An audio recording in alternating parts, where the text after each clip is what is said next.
Can Daggerheart rescue your Dungeons and Dragons game? Today on RPG Boons.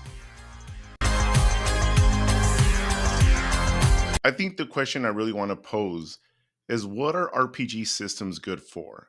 Whether it be Dungeons and Dragons, Pathfinder, Dungeon Crawl Classics, or the new Daggerheart, or maybe the up and coming MCDM Productions RPG system.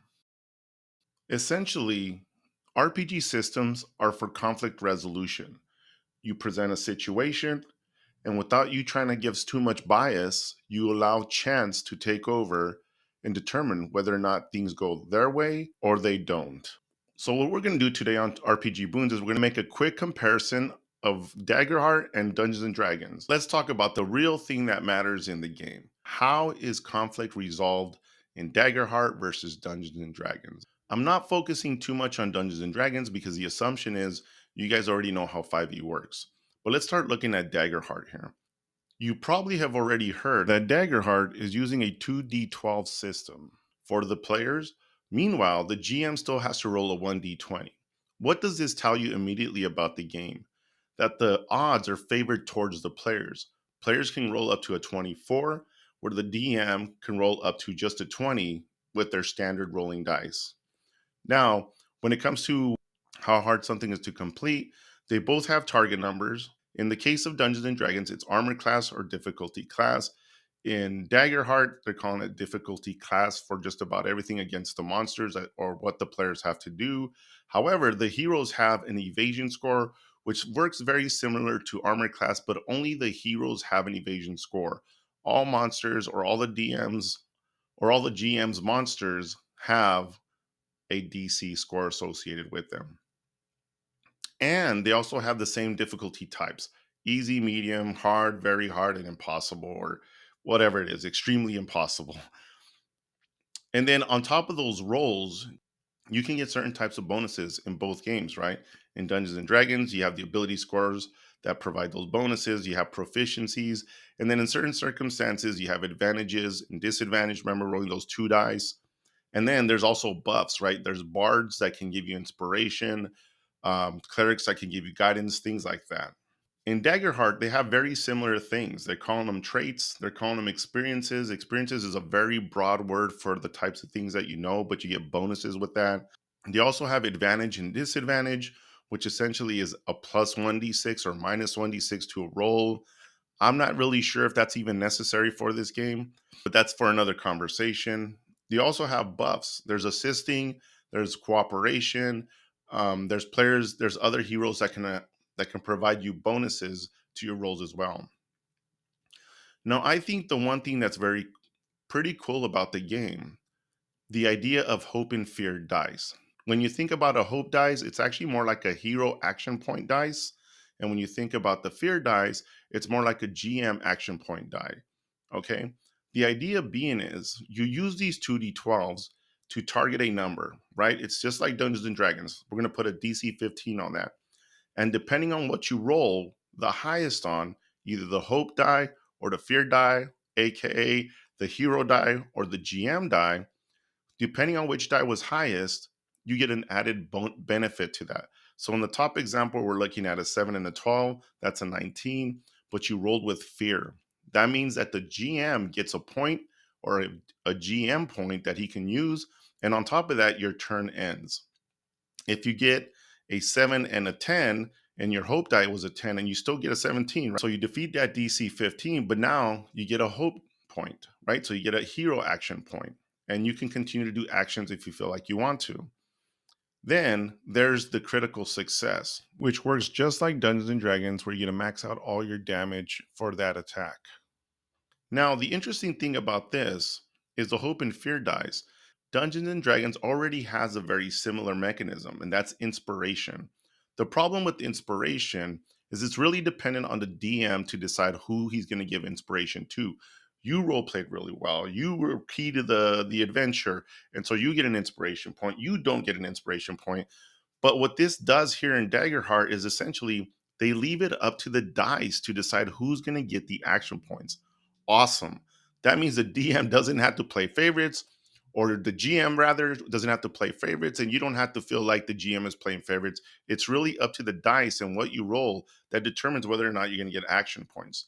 Now, the only thing I see about this being a negative is that if you're before you reach any really hard encounter, you're going to have players left and right you know, wanting to make die rolls just to hopefully get some type of action points. But of course, by doing that, you actually can potentially give the GM action points themselves that they can later use. Now, related to this is initiative. Okay, like how does taking turns work in Daggerheart versus Dungeons and Dragons?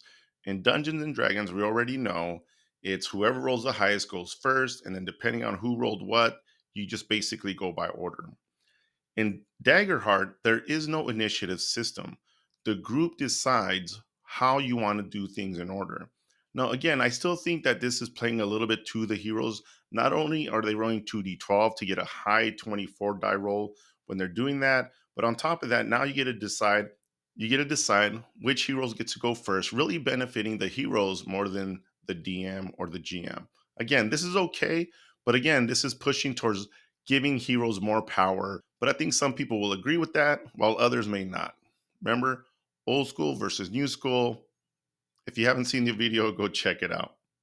Another cool part about the initiative system, at least as it pertains to the GM or the dungeon master, it's going to be the GM in Daggerheart, but as it pertains to the GM, is that they get to take their turn as soon as the players fail.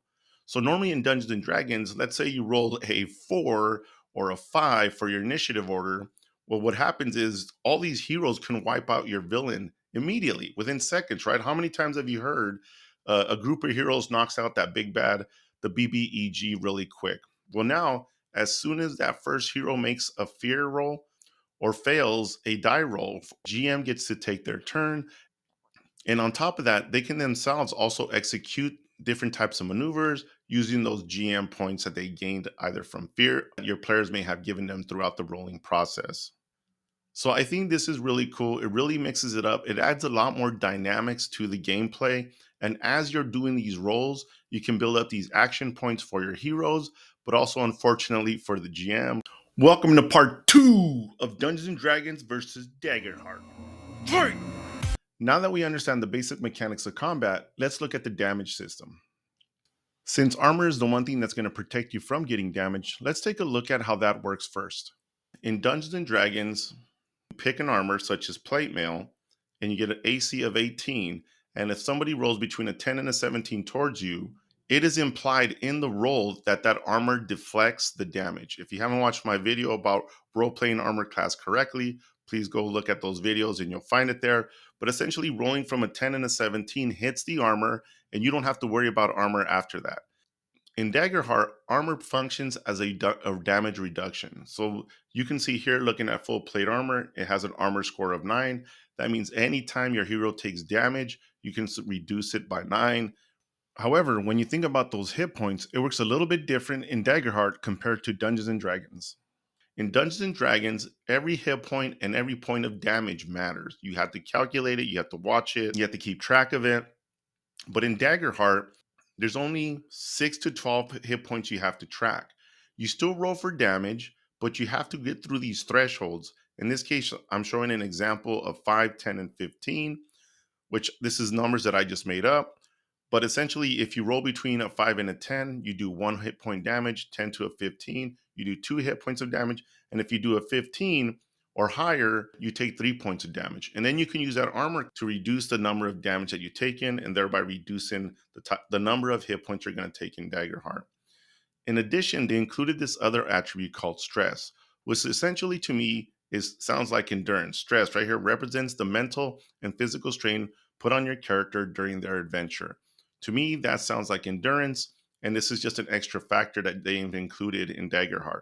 I should also mention that when that rolled damage is less than whatever your minimum threshold is, you take a point of stress. And there's an example here. If you lose 5 stress points, you essentially take 1 hit point of damage. And so here what we're looking at is just examples of using those numbers. Remember, we talked about that evasion score, which is essentially a hero's armor class Only heroes have that. Now, these evasion scores basically work like a dexterity modifier in Dungeons and Dragons. When the DM rolls to hit and he rolls to less than that number, you're essentially able to dodge the attack. We can see a bard and a guardian have two different types of evasion scores, the bard being more swifty, the guardian being less swifty. And then you can see these damage thresholds for the bard, it's 3, 8, 13, while it's clearly higher for the guardian at 6, 11, and 16. So what about combat distances? Daggerheart has its own way of measuring distances. They really simplify the combat distances. What you can see here is they're going to give you 5 basic distances: melee, very close, close, far, and very far. So you really don't have to spend a lot of time thinking about those distances. You can just broadly say where you think the enemies are.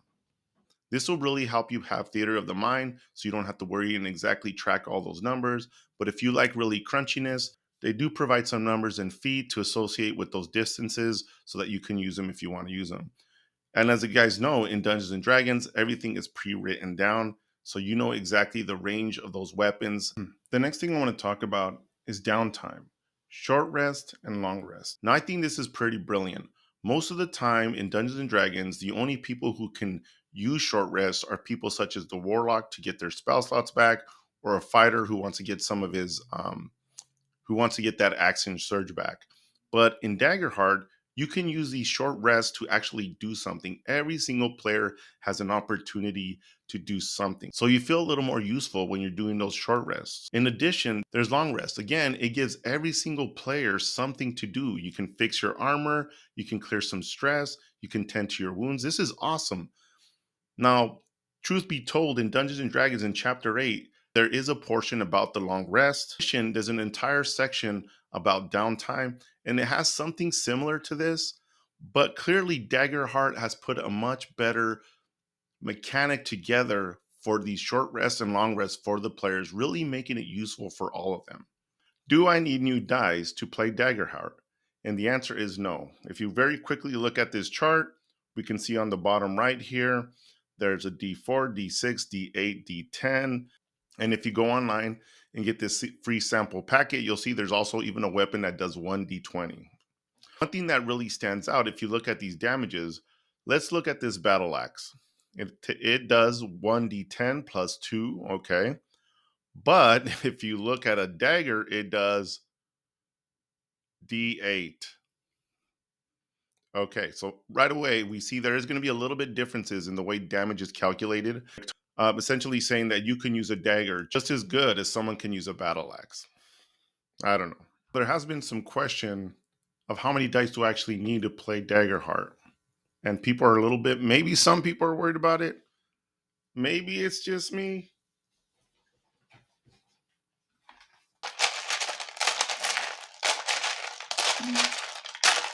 Okay, maybe it's just me.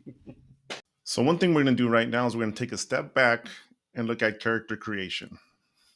Right here in Daggerheart, they list 14 different steps. Okay, if you look at Dungeons and Dragons, that very first chapter, there's 6 steps. But if you include chapter 4, where there's some backgrounds and you can create some ideals, bonds, and flaws, we're going to looking at closer to maybe 8 to 9 more steps for that Dungeons and Dragons character creation.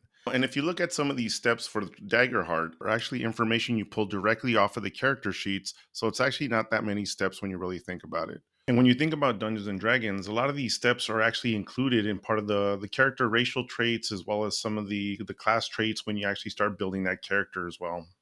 So they might be actually comparable to each other. Now, in Dungeons and Dragons, we have ability scores, right? We have strength, wisdom, and so forth.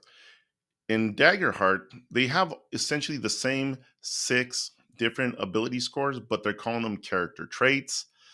Now, the one thing that really stands out is instead of having just dexterity, they separated it into agility, which is whole body fast movement, and finesse, which is kind of more fine movement with your hands, which is essentially is the true definition of dexterity. And constitution seems to be missing, suggesting it won't play a role like it would in Dungeons and Dragons. When it comes to giving those ability scores or character traits, distributing those points to those character traits, it works very similar to the Dungeons and Dragons standard array. I have that listed on the right: 15, 14, 13, 12, 10, 8. And then character traits, they give you a +2, +1, +1, 0, 0, -1. I still don't understand why we have to have negatives for our heroes, but that is something I'll be discussing in another video. In addition, Dungeons and Dragons has a second way of generating ability scores, and that's the 46 method, minus that one die that you don't like. And essentially, you can distribute those points across the 6 different ability scores. Let's talk about races. Okay. In Daggerheart, they call them ancestries. And then on top of ancestries, you can add a community. Now, this is very interesting. In Dungeons and Dragons, when you're a dwarf, if you went and saw that Tasha's video, when you're a dwarf, you come from certain types of backgrounds. If you're a mountain dwarf, you get certain kinds of traits. If you're a hill dwarf, you get certain kinds of traits. And then some things are just inherent about dwarves. If you read the descriptions in the beginning of the dwarves, it tells you a lot about where do dwarves come from. Now, I think this is kind of brilliant when it comes to Daggerheart. A lot of times, especially in that Tasha video, I had a few people tell me, what if I want to be a dwarf that grew up in the city? In Daggerheart, they essentially allow you to do this. They created ancestry, which is essentially something that's inherent about those races, maybe genetics involved or something. And then they created community. So now you can be a dwarf that either lived in the mountains with all the other dwarves, or you can be a dwarf that was a pirate, was highborn in a high society, or you were actually from the mountains or the hills. So it really gives a lot more flexibility for those races, which I think is something that Tasha was trying to do. But now they give it to you here. So in Daggerheart, at least, that standard way of life, the standard dwarves that we think about when we think about Lord of the Rings, do not really exist in Daggerheart, or at least you don't have to play them that way. And in Daggerheart, there's 18 different races that you can play. There's 9 ways of life, aka community.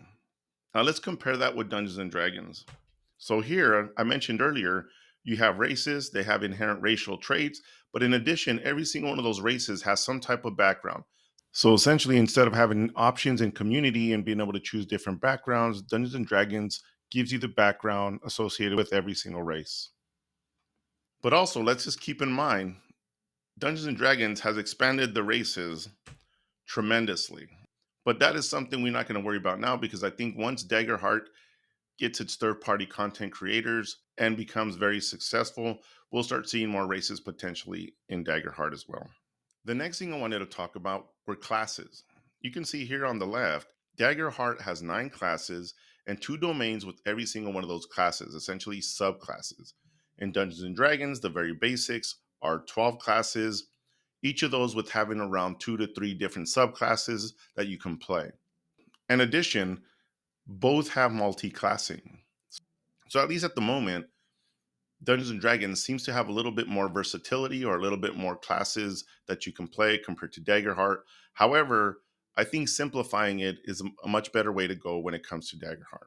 And when you think about it, Dungeons and Dragons might have gone overboard on those subclasses. When you think about the fighter Eldritch Knight and compare that to the War Mage, there's subtle differences. I mean, there's differences, but basically it's the same class. So with Daggerheart, simplifying the system makes a lot more sense. You know, one thing that stands out about Daggerheart is they actually have these cards that you use to help guide you with your domains slash subclasses. I've seen some people out there in the YouTube world or the YouTube channel world kind of bringing this up as a negative thing, or it seems a little cumbersome. But I just want to point out something. Maybe it's just me, but I have some cards. My point is I don't think this is a big deal. D&D already has a bunch of cards that you can buy. They have all the spells listed on them. I didn't bother getting all the martial class cards just because I wasn't really using them. Having domain cards that you can look at to reference for skills that you might have, not a big deal. Another thing we can look at are character sheets. Maybe just by looking at a character sheet, we can try to determine the complexity of the game in itself. So here on the left, we're looking at a sorcerer at level 1. And then if we look on the right, we're looking at a wizard at level 1. By looking at both of these, I think we're looking about the same level of complexity, even though that the Dungeons and Dragons sheet gives you a lot more lines to work with. The Daggerheart purposely gives you a lot less lines to try to make it more concise and to have the appearance of being a lot more simplifying and a lot more streamlined. Now, it's really up to you which system you want to play. Clearly, Daggerheart has made a huge effort to make things a little more dynamic. And as I mentioned, I really like that short rest and long rest, giving your players something to do. I also like those hero points and DM points that you can roll based on that hope and fear dice. And I think that's going to be it for part 2 of Daggerheart versus Dungeons and Dragons. Fight! So I think this brings us back to the original question. What are game mechanics good for? If you think getting into a new gaming system is going to save your D&D game by making it better, chances are no. Everything about a D&D group or a D&D game, how successful it is, how much fun you're having, really has to do with the group that you're in. And it depends on 2 factors. How mature is the group, and how much are you willing to cooperate with each other to have a really, really good game. I recommend that you go look at that one shot by Matt Mercer and Critical Role. As you're watching them play using Daggerheart, you're not going to be able to tell the difference between them using mechanics for Dungeons and Dragons or their Daggerheart. Why? Because they're a fantastic group. They know how to play the rules. Everybody's involved. Everybody buys into the game. Everybody respects Matt. Matt knows his stuff. And so therefore you can clearly see that the mechanics don't really matter that much. It's really about the group. The emergence of all these different games such as Daggerheart, MCDM's RPG, Knave, Shadow Dark, why these are becoming so successful is because of all the scandal with WotC. We as GMs and DMs know the situation, and it's going to be easy for us to push new types of systems on our players, especially letting them know that these systems are just as good as Dungeons and Dragons, and in many cases better. Whether Daggerheart will be better than Dungeons and Dragons, I think really depends on third-party content creators and how engaged Daggerheart will be with its community and how much resources they will provide for their players. And that just remains to be seen. D&D is a big machine. They have all this stuff out there. There's tons of people creating content for them. So we'll just have to wait and see. My name is Don Franco 3, the Busy Person's GM. This is RPG Boons, where we talk about everything RPG and how everything is RP. Please hit the subscribe button, hit the notification bell, leave comments if you want to talk about some D&D or any other RPG, and I'll see you next time. In your campaign, the world should always be in chaos. There are over 40 playable races in Dungeons and Dragons. I want you to think about that. Over 40 races that can have all the same flaws, bonuses, intelligences that the standard other 8 races have. Logistically, think about how you would have to cram that many people into one world and live peacefully.